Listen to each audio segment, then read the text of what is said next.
folks. So, my heart is very broken, actually.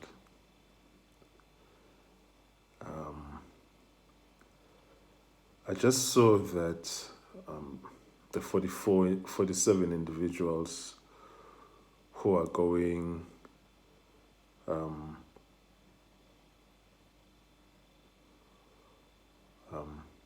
coming to the United States of America from South Africa as refugees have landed in Washington, D.C. I saw the footage. I saw them walking into the airport with cameras, being met by the Deputy Secretary of State. And he said to them, "I want to say to you, you are welcome here."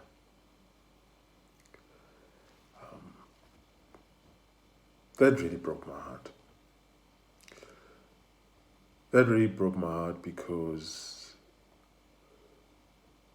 what the United States of America has been to me in the past few years cannot be measured and quantified in words. What the United States represent to me is beyond description. I chose the United States of America. I didn't choose Canada. I didn't choose the United Kingdom, or I didn't choose Australia or Germany or France. I chose the United States of America.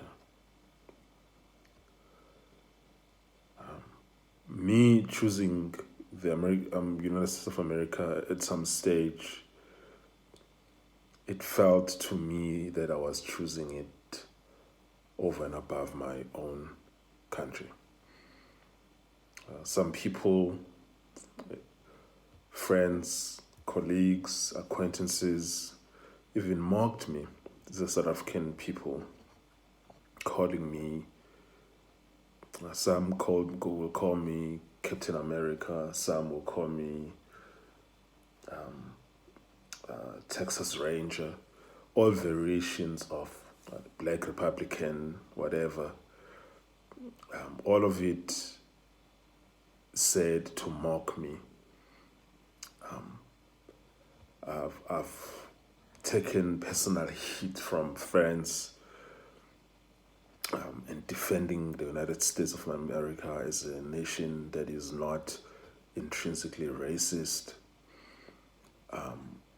I've been in long arguments with friends defending the U.S., saying the U.S. is not a racist nation or white supremacist.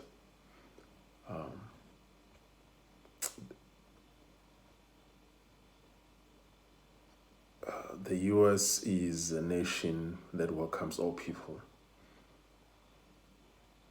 And then you see pictures of immigrants being loaded in planes and being sent to El Salvador by Donald Trump, immigrants of color.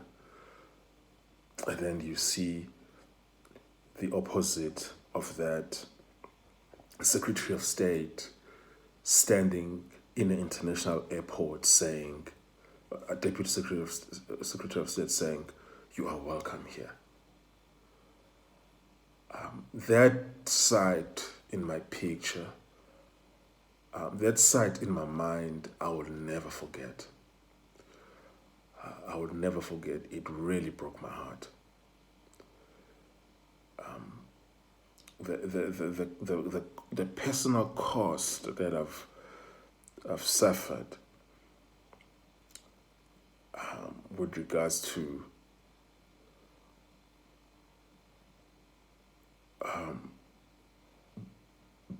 being able to achieve my American dream,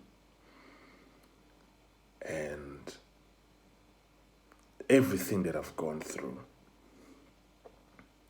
And then there are people who can just be welcomed into the country for no reason other than the color of their skin.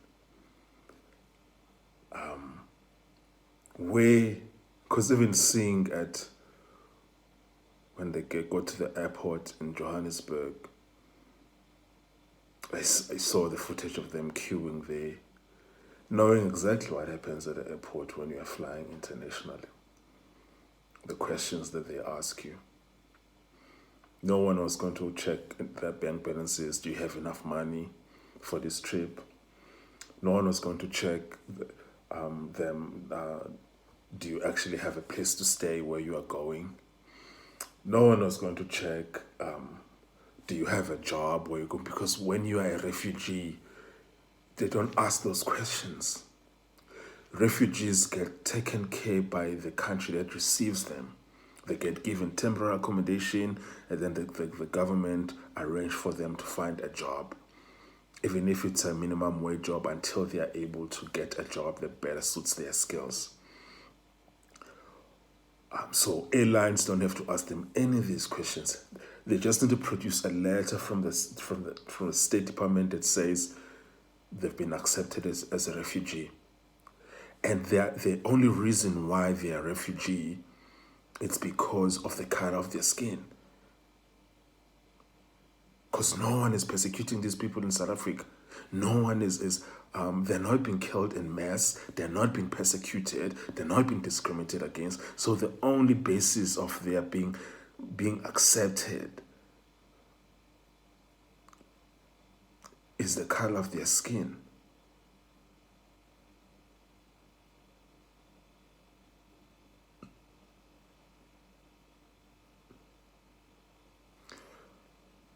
This really broke my heart. It really broke my heart because I've been through a lot. And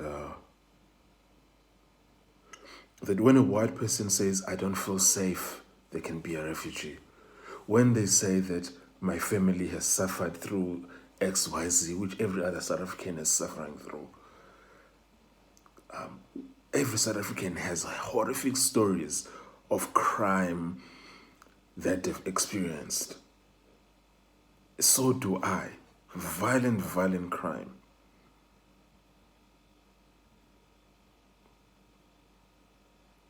Just last Wednesday, my cousin was shot dead in Durban.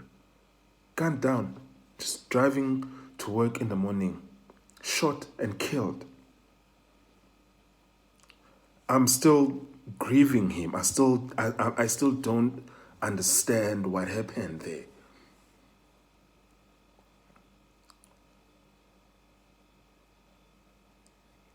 That's just one story of the crime that we are suffering as all South Africans. But when a white person says, I don't feel safe, when a white person says, I've lost X number of family members through killings and whatnot, they become a refugee. This for me has really not just disappointed me, but it broke my heart. It broke my heart because not just that these white Afrikaners have lied to the world about what is happening in South Africa, it's also the fact that the US government believed them. They believed them without wanting to hear our side of the story. That also hurts. And with regards to President Trump, I've supported him, supported his policies, defended him against some unfounded accusations of racism. But this action is actually the action that makes me believe for the first time that maybe he is racist after all. Because it doesn't make any sense. And the fact that it is so easy for them to believe white people when they are lying about black people without even trying to verify, is it true? As long as there's enough white people saying that no, these blacks are doing this to us, they believe them. It's like how back in the days of apartheid, when a white woman were to accuse you of something as a black man, you didn't have any rights. You didn't have any rights to defend yourself. You didn't have any rights to say, no, this is what happened. If a white woman accused you of something, you were going to hang for it.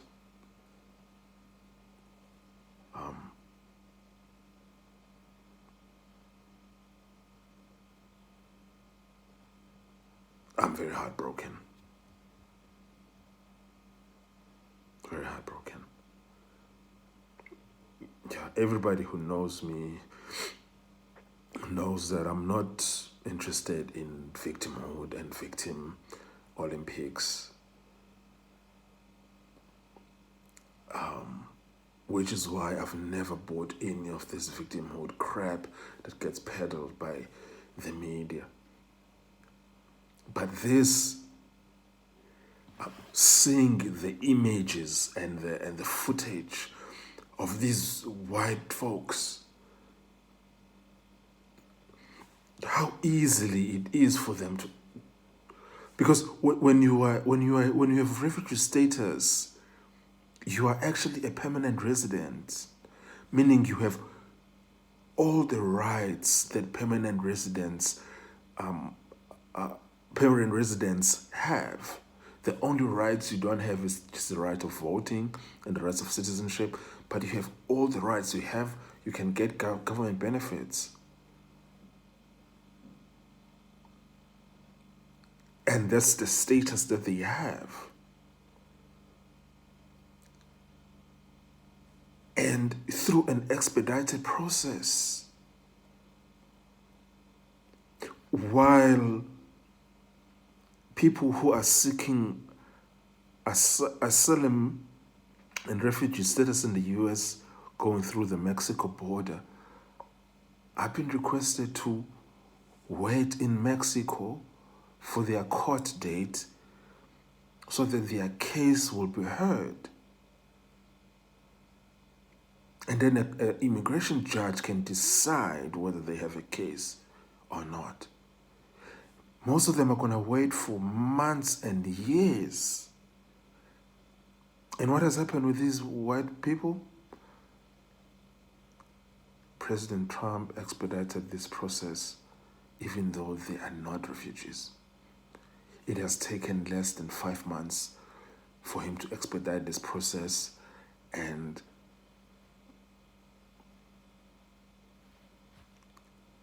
they've gone in front of the line of everyone who've been doing this thing the right way.